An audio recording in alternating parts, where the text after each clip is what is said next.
Hello, everybody. Good evening. Welcome along to your Rabble Live at 5. All your latest Rangers news that we've stole off other people and are going to pretend that we know what we're talking about. My name's Martin. I'm your host. Thank you very much for joining me. And I'm delighted to say I'm joined by, in the podcasting world, probably my oldest friend, Mr. William Irwin. Willie, how are you? Hi, good mate. I'm no long into work, so I just gonna go home with something to eat really quickly and then jumping on the pod to help you out. That's just, you're that kind of guy, Willie. You're that kind of I guy. really am that kind of guy, mate. I know. I'm actually too nice for my own good. That's my problem. Yes, you are. Far too nice. Can I also say a big, massive thank you to the channel sponsors, Salt Tire Trading. They are your experts in bankrupt stock. If you're looking for anything, if you have any queries, if you have any questions, email the guys at sales@saltiretrading.co.uk. So a massive thank you to Salt Tire Trading for helping make this show possible. Well, there's quite a few things to get through. Yeah. I wanted to actually start first, because you're on and because you're our Academy expert. Some very good news from the Rangers Academy, which I don't think me and you have said too often. Kyle Glasgow has signed a professional contract with the football club. Now, you've seen Kyle probably more than most. How big is it for Rangers Football Club to get him tied down to a professional contract? Yeah, I think it was probably a wee bit of a surprise, if I'm honest. I think maybe if you'd asked me that a couple of months ago, I would have probably said definitely going. But obviously things have changed since then. Whether that's, Danny Rule, whether that's, in terms of maybe like if he's just happier staying in Scotland. I don't know. I mean, I haven't spoke to him or anything like that. So, but the fact that Rangers have managed to keep him, I think, is a big deal. I think Kyle's an exceptional talent. A very gifted footballer, technically very good, very direct runner, can create chances for himself, for other players in his team. He scores a fair amount of goals as well. He's just a really high-class young player that was very highly sought after, and I think for the club to manage to keep Kyle, it's quite a big deal. So yeah, I mean, I think I also put out a tweet saying I was delighted. I think it's something that hopefully bodes well for the future, but it'll only bode well if he gets a chance to play, isn't it? Because that's the reason why he's signed this contract. And I think he turns like 16 on like the 20th of February, something like that. Might be a day or two after, day or two before, but hopefully not too long after that we might see Kyle making his Rangers debut, and hopefully there's a future for him at Rangers in the first team. I mean, look, obviously without breaking confidences, Willie, there was loads of talk that he was going to leave. There was loads of talk that his contract was getting to a point where it was running that low that he could effectively just go home and no come back. That's how low his contract was getting. Do you think, and I mean, I'm not saying that he was ever offered a contract and he knocked it back, because I don't know. I don't think that happened. But do you think there's been certain promises made from Rangers towards Kyle to kind of convince him to sign a contract? Yeah, but I think these kids are also smart enough to know that these promises might have been made to other players and it didn't really happen. So I think you've got to get in with your own mindset, with your own thoughts and processes as to what you think is what you want and what the club's willing to give back. Because let's be honest here, I'm sure these promises were given to Leon King, to Alex Lowry, and obviously to many others. And whether they, happened or not, we'll probably never know, if I'm totally honest. But for somebody like Kyle, he obviously feels like his future's going to be at Rangers. If you believe the rumours, it sounds like Ashton Scally might be, like leaving and going elsewhere in the summer. Sounds like he might be going to the English Premier League. And yet again, look at Rankin. There's been a bit of talk that he might be going as well. But see, until it's obviously confirmed, you're never 100% sure.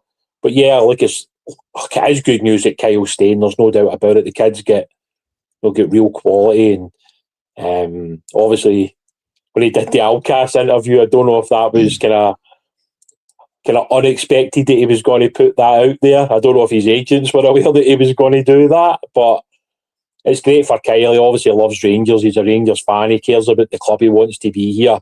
And I'm for one, having been quite lucky to watch him now the last few years, that he does things that most players probably aren't really capable of doing, and he's one of those players that is very, very much a spark in a team and can do things that can win you a football match, which is why you want to keep these type of players, a bit like Alex Smith last year, who's probably maybe not had the year that he was hoping for, but he's still young enough that he can go again. And that's obviously the other side of it. Alex was very highly sought after not that long ago, but he's probably quite a tough year, maybe not getting out on loan, maybe not getting the minutes that he thought he would. But you're well aware that, academy level football, things can change really quickly. Oh, a couple of days. Things can change in a couple of days. The academy football is that ruthless. I mean, just in terms, and we'll finish up on Glasgow because I want to get to the Gassama stuff and that. But in your humble opinion, Wally, you're not a coach at Rangers. You don't see him every day in training. Just from what you're viewing on the sidelines, how far away, rough ballpark, do you think Kyle is from getting that opportunity in the first team? If you're talking about getting in the squads regularly, I probably don't know that answer, but I would expect to see him make his debut before the end of the season. Really? Yeah. As soon as that? Yeah, I think so. I don't think you offer a kid that kind of contract, and I mean, let's be honest about it, right? Certain promises are made to players, and I think we've seen in the past that, like players are maybe been fast-tracked onto the bench for these League Cup games or Scottish Cup games. They've come on, they've made their debuts. Zeb Lawson being one of those. We've seen it in the past with guys maybe like Zach Lovelace, with Archie Stevens, Paul Ncio and stuff like that. So I think there is maybe like promises put into these things that are there. I'd imagine with Kyle, I mean, I think possibly the first game that we play is a home game not long after his birthday. So, there's a possibility that he might be on the bench that night and he makes his debut one day after he turns 16, 2 days after he turns 16. So, and at the end of the day, like Danny Rule obviously thinks he's good enough because, when it comes to these type of contracts, we're not talking about what like people are talking about small money. We're talking in the thousands of pounds now. Do you know what I mean? We're not just talking about £400 or £500. We're talking in the thousands. So at that point, a decision's then made, and it's got to be one that they think this kid can be good enough to end up playing for Rangers, and that's why he's here. That's why they've offered him this deal. They see a future for him at Rangers. So yeah, like Daniel obviously sees something in him. The fact that he spoke about Kyle and Ashton recently, in that interview was quite interesting because you've not always heard other Rangers managers speak like that, to be totally honest, especially when it's two 15-year-old kids that most people probably aren't really aware of or have seen play for him. Just finally, multiple man's asking, can he play on Thursday? He could play in the European squad because, like, for some unknown reason in Europe, you can play before you're 16. But I don't think he'll be back for Qatar in time because he's also over at the Alcace right now, and I think the guy's game might have just finished. So unless they want to put him straight on a plane to Portugal, which obviously it is. Which is his home country now. So well, I mean, I think it's his mum that's Portuguese. So yeah, look, he obviously has some type of family connection there, but yeah, look, it's weird that in Scotland you can't play before you're 16, but you can in Europe and you can in some other competitions throughout the world. But for some reason in Scotland we're a bit of a backwater and we're holding players back from potentially playing men's football before they're 16. That's nonsense, Wally, that this is a backwater footballing country. That is insidious. But what's ludicrous about it even more is, because like Rangers B have played in the Challenge Cup this year. Like, Kyle Glasgow's already played against that opposition. Mm-hmm. So like, Kyle had already played against like League 1, League 2 opposition for Rangers. But you can't play for Rangers first team until you're 16. But you can play in the Challenge Cup for Rangers B against the same teams that you could play in the League Cup or the Scottish Cup. I know. So somebody needs to explain to me how that's any different. But you know what? That's just how it is. It's a weird world. It really is. Something that came out a wee bit, I say a wee bit left field because there's been a little bit of chatter about Gassama. Now, yeah. What I wasn't expecting, Wally, as there's been quite heavy reports that Monaco have offered a loan deal for him until the end of the season, and then an obligation, not an option, an obligation for what is believed to be over 10 million. There's been a lot of complaints so far this season about Gassama. Willie. He started well, and then a lot of supporters are saying he's petered off, but it just goes to show you he must have something. Yeah, look, Jeddy's one of those guys that definitely splits opinion amongst the support. I think he can be frustrating to watch. I think he probably doesn't track back enough to help the fullback at times. I think that's possibly something that he needs to work on in his game. But look, there's no doubt the guy's got ability. Like, he has got quality when he's on the ball. He can take players on. As we've seen several times this season, he's got that ability to check inside the fullback and kind of have that whipped shot into the far corner. He's able to drive into the middle of the pitch. He's able to drive at centre backs. He's able to take the ball. But like, I think for everything that's good with Jeddy so far this year, we've seen like the disappointing side of him. But it's interesting when you talk about that level of money, Martin. It's money that in the past we wouldn't have been able to turn down, you know. But obviously the ownership now don't think that's the case, and they clearly feel like they can get more in the summer. And maybe it's just easier to sell them in the summer because there's more time to replace them. You know, we're obviously, what is it today, the 27th of January? And the window's only got another kind of 4 or 5 days or so. So if they were to let Gassama go, would Rangers have time to go and replace him? You know, these are things that obviously we don't know the full answer to. But do you know what you could do, Willie? Cancel Finley Curtis's loan to Kilmarnock. Yeah, look, I think Finley's done really well the last couple of games that he's come on. I think he's been a bright spark. And it's, look, there's so many unanswered questions. I know the manager can't say everything about every conversation that he has with every player, but it would be interesting to know what the chat was with Finley. Is it just purely to get him out there and playing more regularly? If that's the case, fair enough, and I get it completely. But on the other side of it is, if somebody like Scove Olsen picks up an injury or Jeddy Gassama picks up an injury, you don't really have a huge amount of cover there. No. Unless like Matondo doesn't go before the window closes and then he is there as an option. But at the moment, yeah, like it does feel really tough on Finley, but I do get the other side of it that you just want him to go and play and get that first team football on a regular basis. Yeah. Just come back to Gassama. I was a bit shocked, Wally, when I heard 10 million because he started like a train, right? He started really well. I know he scored at the weekend there as well. Do you think we're just overcritical when we look at players, especially wingers? Like sometimes they're going to have good games, sometimes they're going to have bad games. But of course, scouts aren't looking at one individual game. Well, they're looking at every game and they're looking at stats and they're looking at potential. So are you surprised that it was as high as 10 plus million? It's a really tough kind of question to answer in all honesty, because you're only worth as much as somebody's willing to pay. Mm-hmm. Is Jeddy worth more than we paid for him? Probably. Did I think he was worth £10 million after 7-8 months of being at Rangers? Probably not. But at the end of the day, as you pointed out earlier, we're only seeing him when he plays. You know, we're not seeing him in training, we're not seeing the impact he's having. Maybe he's improving and the manager's really comfortable with that. The ownership obviously feel like he can get better. Maybe they feel like they can get a bigger fee also. But yeah, look, it's interesting that we're in a position now that we can turn down those offers.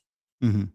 Because not that long ago, we would have probably bit the hand off somebody for that and just accepted that he was going. But under the ownership, they're actually out spending more money in January, whereas most other clubs really aren't spending any money. I mean, it's an incredible amount of money it's been spent since the summer, in all honesty. Something that I really surprised with. 37 million, I think it is. Yeah, and at the end of the day, Mark, we don't know what the loan fees have been for players.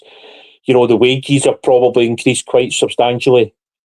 Because when you're bringing in guys from the EPL, You know, these guys could have been on 30, 40 grand a week, and if Rangers are paying a good chunk of those wages, you know, that's obviously top them. And at the end of the day, up until recently, you were still paying the wages of guys like Kieran Dill. We are still paying the wages of Rabbi Matondo, Joe Rothwell. You know, Ben Davies is probably still getting some of his wages paid by Rangers and until his contract ends in the summer.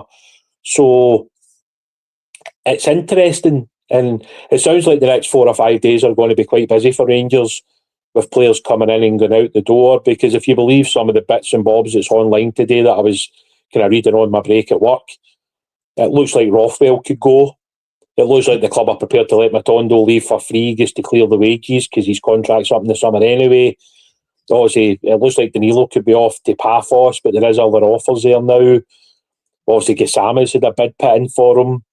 So, yeah, I think it's going to be quite a crazy end to this window by the looks of it, which probably shouldn't really surprise people, given a lot of the business does seem to get done quite late on in January a lot of the time. There is a lot of people asking, and I don't know if you know the answer to it, Willie. If we just nick back to Finley Curtis quickly, as to why it's been pretty much announced without being announced that he's going to Kilmarnock, and yet the loan move hasn't yet happened. I think it's just due to the fact that he's part of the European squad and we don't have that many players in the squad. So I'd imagine if the deal is going to happen, it'll be after Thursday night's game against Porto. Because Finley's obviously part of the European squad. He counts as homegrown coming through the academy. We really don't have that many first-team players in the European squad now because of players that have moved on. The fact we can only register so many players in the squad that are non-Scottish. So I'd imagine after the Porto game on Thursday night would be when we will see Finley make that move. If everything's already pre-agreed, which it sounds like it is, it will happen after Thursday night's game against Porto. And again, I don't know if you've got any inside info, but I will ask anyway, as it is my job. Have you heard any rumblings about how Finley's feeling? Is he happy to be going out on loan? Is he happy with his current situation at Rangers? Does he feel as if he's progressing? Well, I mean, I've not spoke to Finley personally. I mean, obviously, like, I do kind of keep in contact with his brother and his dad and stuff like that. But I think it's one of those ones. I get both sides of the argument, as I said earlier. Finley probably wants to stay because he loves Rangers. He wants to play. He wants to be part of a championship winning team potentially. I totally get that. But on the other side of it, this is an opportunity for him to go and maybe play 14, 15 first team games for Kilmarnock in the top flight of Scottish football. You know? And is he going to get 14 or 15 starts for Rangers in the up and coming games? You would have to say no, Martin. You know, I mean, you've got to be honest about it. So I think going out on loan makes the most sense. I think the opportunity to go and play, to prove himself at that level, if Finley can go there and play these, as I say, 14, 15 games, if he can get 3, 4, 5 goals, if he can help Kilmarnock stay in the Scottish Premier League, then that will all be beneficial for Finley, for Kilmarnock and for Rangers at the end of the day, won't it? Aye, 100%. I've made no bones about my thoughts on it and the amount of times he's came on the pitch and improved the team. And he's looked good and he's scored goals. And I look at players like Ant-Man. I know he's been out with an injury for a while, but what does he offer compared to what Finley's offered so far this season? A transfer fee, maybe because we've paid money for him. I don't know. But aye, we shall wait and see what happens with Finley. It will most definitely be interesting. You mentioned Rabbi Matondo there. I would love to start a rumour that there's clubs interested in him for free, Wally.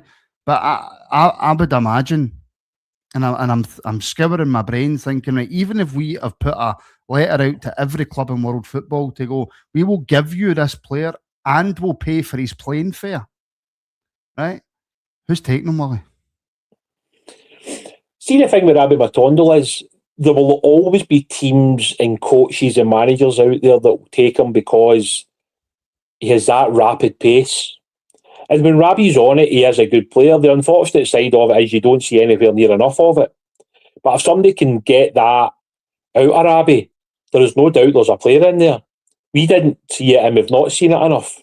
I mean, the reality is it's likely that they might even come to a termination package that allows him to leave before this window closes. Because if he's not going to be utilised in the second half of the season, it doesn't make much sense for him to hang about for another 5 or 6 months. And that's the thing. possibly what might happen is he might go out on loan where somebody picks up maybe half his wages, or maybe just more than half his wages. Rangers contribute towards the rest of it until the summer when his contract ends anyway and he moves on. But I just don't see Rabbi playing too many more games for Rangers, if any at all. Especially now that Skov Olsen's in the building. You've obviously added Tochi. You've got Tour coming in at left back as well. So you would imagine Rabbi's game time is going to be very, very limited. So it certainly makes the most sense to let him move on for the good of his career, and it allows Rangers to free up some more wages after Kieran Dow left for Hull. Right, now, there's quite a few people in the comments, Willie, right, who occasionally pull me up when I say something wrong, or have a go at me if I tell a terrible joke, right? But there's a few of them, right? But then there's one or two who are really pernickety at me, you know, and if I say anything wrong, are on me, and if I tell any jokes, are on me, right? And one of them is James Butler. Right, okay. Right? So I'm pulling this up because it's horrendous, and I think James should be slightly ashamed of himself. Termination package, as long as he doesn't say, I'll be back. I actually don't mind that, to be honest. But I think it makes more sense. Like, see if nobody's going to put in an offer for Rabbi, it makes send the Terminator after him. Well, it might be a cheaper option at the end of the day, wouldn't it? But look, I think it is fair to say that Rabbi doesn't have a future at Rangers. You know, yeah. I think we all see that. I take it his contract ends at the end of June, so we're getting to the end of January, so you're 5 months away. What does that work out in wages for Rabbi? You know, maybe £500,000 in wages. But at the end of the day, if Rangers can get him to take a little bit less to move on now, but then he's got another club lined up to sign as a free agent, you know. But I think it's probably more likely that he'll go out on loan, where Rangers will pick up a small amount of his wages, and obviously the club that he moves to will pick up a percentage as well. And it just allows Rangers to clear some of the wages. They were obviously fortunate enough with Kieran Dow that, you know, that Hull wanted to take him. So they've took over the 6 months of his contract and gave him an additional year. So he signed an 18-month deal with them. I think the problem with Rabbi is somebody willing to give Rabbi what he's earning now at Rangers and give him more years on top of that. You could probably argue not many clubs are going to want to do that. So it might be that a loan deal until the summer kind of ticks all the boxes. We save a bit of wages and we thank him for his service, because when his contract ends in that loan deal, he's going to be moving on as a free agent anyway. But well, the thing is though, Wally, he's going to move on. But if nobody's interested in him just now, and he does nothing at Rangers for the next 3 or 4 months or whatever it is, once his contract runs out, he's going to need to be careful, because there might not be anybody out there who wants to take him. See, that's why I think it makes sense that he goes. That's why I'm saying, like the two options are that Rangers let him go for free, which seems to be the main chatter. So that would mean somebody taking over his contract until the summer, or beyond that, like what's happened with Kieran Dow, or Rangers offer him, you know, a mutual termination deal, which, you know, it's probably going to be in the hundreds of thousands of pounds anyway, you know, to ask him to leave. But that's why I think the loan deal makes most sense, because, you know, if the rumours are true about Rabbi that he's on £30,000 a week, and we don't know if that's true, but that's been the case for a while now. If somebody was to come in and say, we'll pay 15, 20 grand a week of that until the summer, Rangers are left to pay the additional amount. But it just makes sense for everybody, doesn't it? Because if he's not going to play, and as you said, surely it makes more sense that he's out playing, and it gives him a higher chance of getting a club in the summer who might actually want to offer him a longer term contract. Because at the moment, he's just sitting there, not really doing very much. No, and multiple man's right. He was in the Wales squad and he's let that drift away. He absolutely has. See, the thing is, mate, he's still only in his mid-20s. It's not like we're talking about a guy that's 30 plus years old. Like, we're talking about a guy that left Manchester City as a teenager for a huge sum of money, you know, that moved to Germany, and then he said to move to Rangers, which, you know, I think we've got to be honest and say it's been a really disappointing move, you know, because he's not looked like the player that many of us thought he was going to be. He's obviously had, you know, like multiple injuries during that time as well. So, I mean, everything, if you look at everything that's on the table right now, everything points towards him leaving. And he should want to leave. He should want to go and play. Yes, I understand the financial aspect of it, but he should want to go and play. Because let's be honest about it, if it gets to the summer and he's sitting out a contract. Yes, he's going to have a few £100,000 more in his bank account potentially, but how many other clubs are going to be sitting there thinking, "Right, I'm going to offer him 20 grand a week in a 3-year deal"? I don't imagine there's a lot of clubs out there thinking that right now. Whereas if he goes out on loan and does well, and he does well while he's out on loan, it benefits him, because come the summer, he might have some offers on the table that might get him closer to the wage packet that he's reportedly on at Rangers. Aye. And the thing is, he's went out on loan a couple of times and not really done anything, so it would appear it seems to be down to him. Well, just quickly, I wanted to get your opinion on Thursday night away to Porto, because obviously I'll have somebody different on tomorrow on Thursday. What's your thoughts going into it, bud? Is it a case of, I just want this game done and out the road so that we can focus on the league and the cups? Or are you actually looking forward to the game for the coefficient, trying to get as many points, another 3 points, so we can finish on 7? I looked at Porto the other day. I think they played 19 games in the league, won 18 and drawn 1. They hardly concede any goals. They score quite a few. They're sitting 9th in the Europa League, so that all suggests that they're a pretty good team. We're going to have multiple players missing. Due to not having the biggest of European squads. Obviously the new signings can't play. It's firstly, it's going to be an interesting one. Do we sit in, do we try to kind of block them out, do we go with a back 5 and just, I don't know, mate. I'm kind of stuck between, let's just go and have a go and see how things go, or do you just sit in and wait for the inevitable to happen, which is probably Porto scoring. Well, as London's saying there, Willie, can you imagine it was still Russell Martin that was in charge? Mate, if it was Russell Martin that was still in charge, I would literally find the darkest place on the planet and sit there for the whole 90 minutes because I would have the fear of God that they would take more offers than Bruges. Well, I think the one thing that Danny Rowe has shown so far in his Rangers managerial career, that he's a fairly astute guy. He knows the opposition fairly well. I'm sure he's done his work behind the scenes to understand how Porto play. Yes, they're a very good team. They've got some exceptionally talented individual players. We just need to keep in the game for as long as possible and hope that when your chances come, we're able to score. I wouldn't be surprised to see Max Aarons start ahead of Tav. You might see Sterling come into the team, maybe to go into a back 5 next to Giga and Fernandes. But obviously the squad's not that big, so it'll be interesting who the manager decides to select. Up front, we don't really have that many options. You've only really got Mikey Moore. I think Curtis starts on Thursday. Yeah, I think there's a chance that Finley starts as well, mate. I think there is, and I think you'll find that if Chermicky's okay, he'll start. The midfield, in all honesty, kind of picks itself at the moment, because obviously it's not like Tochi can play and Connor Barron's out injured, so there's not really a lot of players there to really select from.